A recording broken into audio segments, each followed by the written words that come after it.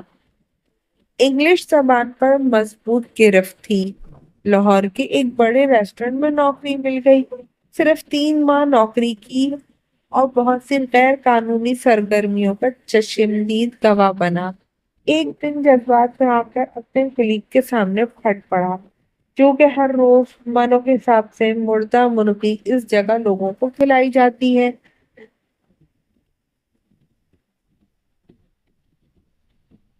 وہ اس کے خلاف شکایت کرے گا۔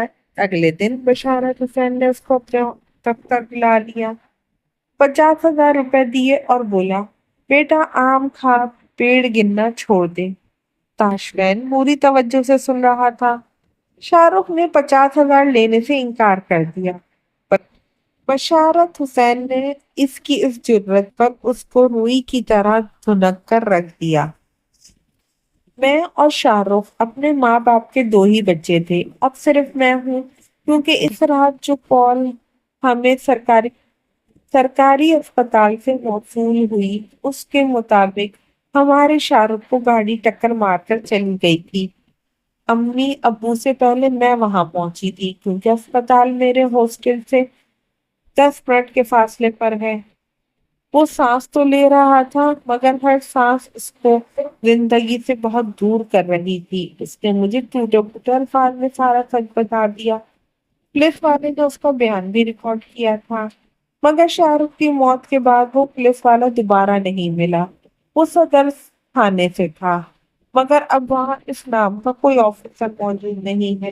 ہم نے FIR کٹوانی چاہی تو کہیں کوئی سنوائی نہیں ہوئی۔ الٹا میرے والد کو دھمکی کی کالز آتی ہیں کہ اگر اس معاملے کو آگے بڑھانے کا سوچا تو دونوں میاں بیوی کا وہی حال ہوگا جو ان کے بیٹے کا ہوا ہے۔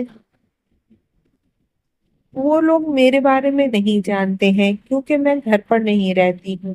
میں پچھلے 2 سال سے ہاسٹل میں رہتی آ رہی ہوں۔ ان لوگوں کو شک ضرور ہے، مگر یقین نہیں ہے۔ میں شاہ رخ کی موت کے بعد سے ایک دفعہ بھی گھر نہیں گئی، کیونکہ وہ لوگ 24 گھنٹے خبر رکھتے ہیں، کون ہمارے گھر آتا ہے، کون جاتا ہے، کس سے ملتے ہیں، سب کچھ۔ امی ابو کی سوشل لائف بالکل ختم ہو گئی۔ وہ لوگ گھر پہ ہی قید ہو کر رہ گئے ہیں۔ ایک طرف بیٹے کی بھری جوانی میں موت اور بیٹا بھی اکلوتا، وہ اپنے بیٹے کے لیے انصاف تک نہیں مانگ سکتے۔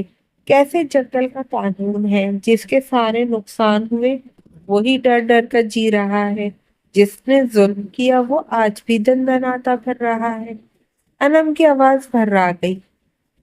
میں پچھلے 6 ماہ سے ایک دفعہ بھی اپنے گھر نہیں جا سکی، چوروں کی طرح چھپ کر زندگی گزار رہی ہوں، کیونکہ اگر ان کتوں کو میرے خوشبو تک مل گئی تو وہ میرے ماں باپ کو میرے ذریعے بلیک میل کریں گے۔ تاشفین کے چہرے سے کوئی تاثر ظاہر نہ ہوا۔ نظریں شاہ رخ کی تصویروں پر تھیں اور کان انم کی آواز پر۔ SP صاحب، مجھے اپنے بھائی کے لیے انصاف چاہیے۔